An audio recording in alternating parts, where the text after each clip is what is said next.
National लोक अदालत का होगा आयोजन, समझौता योग्य प्रकरणों का किया जाएगा निराकरण। जिला विधायक सेवा प्राधिकरण बड़वानी जिला एवं सत्र न्यायाधीश श्री आनंद कुमार तिवारी के मार्गदर्शन के द्वारा नेशनल लोक अदालत का आयोजन दिनांक 11 मई 2024 को आयोजित किया जाएगा। इस लोक अदालत में समझौता योग्य प्रकरणों का निराकरण किया जाएगा। आज प्रेस कॉन्फ्रेंस का आयोजन किया गया आगामी नेशनल लोक अदालत को लेकर। जी, आप लोगों के माध्यम से बताना चाहूँगा मैं कि ये इस वर्ष की दूसरी राष्ट्रीय लोक अदालत का आयोजन होना है। जिस लोक अदालत में राष्ट्रीय स्तर पर लोक अदालतों का आयोजन होना है, आप सबको विदित है और आमजन को भी पता है कि लोक अदालत के क्या फ़ायदे और क्या नुकसान हैं। विशेष तौर से ये बताना चाहूँगा कि लोक अदालत में जो मामले रखे जाते हैं वो राजीनामा योग्य मतलब समनी मामले जो होते हैं उन मामलों को रखा जाता है।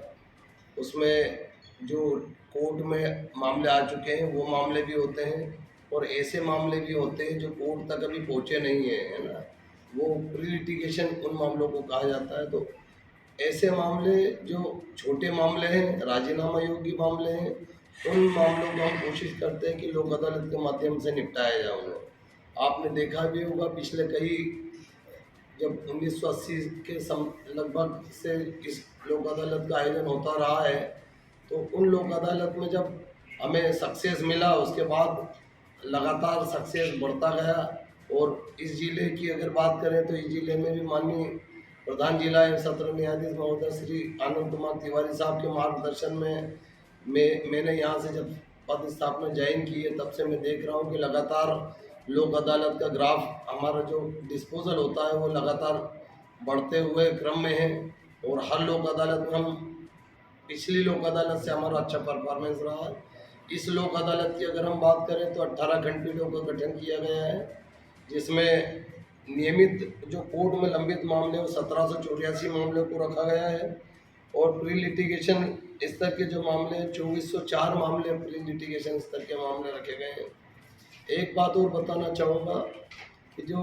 मोटर व्हीकल एक्ट के मामले होते हैं अर्थात MACC मतलब जो मोटर दुर्घटना संबंधी मामले होते हैं उसमें डेथ प्रकरण भी होते हैं, इंजरी प्रकरण भी होते हैं। उन मामलों में क्लेमेंट को बहुत तत्काल रिलीफ की आवश्यकता होती है क्योंकि वो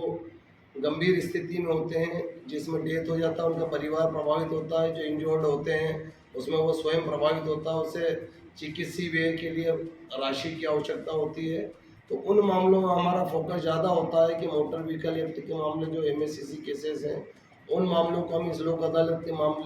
माध्यम से निपटाएं जिससे कि जो क्लेमेंट होता है उसे जल्दी से जल्दी सहायता प्राप्त हो सके। इसके अलावा 138 के मामले हैं, कुछ बैंक के मामले हैं, सहकारी संस्थाओं के मामले हैं, प्राइवेट पर्सन के बीच भी जो मामले होते हैं वो भी 138 की कैटेगरी में जो आते हैं उन मामलों में भी हमारा फोकस होता है कि इन मामलों का निराकरण भी लोक अदालत के माध्यम से हो। इसके अलावा छोटी मोटी मारपीट के मामले और भी जो जैसा कि मैंने पहले कहा कि राजीनामा योग्य जो मामले होते हैं जिसे विधि ने राजीनामा योग्य बनाया, उन सभी मामलों का निराकरण हम इस लोक अदालत के माध्यम से करने का प्रयत्न करते हैं। और इस लोक अदालत की प्रासंगिकता तभी सिद्ध होगी जब हम इसमें एक पॉजिटिविटी के साथ हम हमारे साथ साथ जजेस के साथ साथ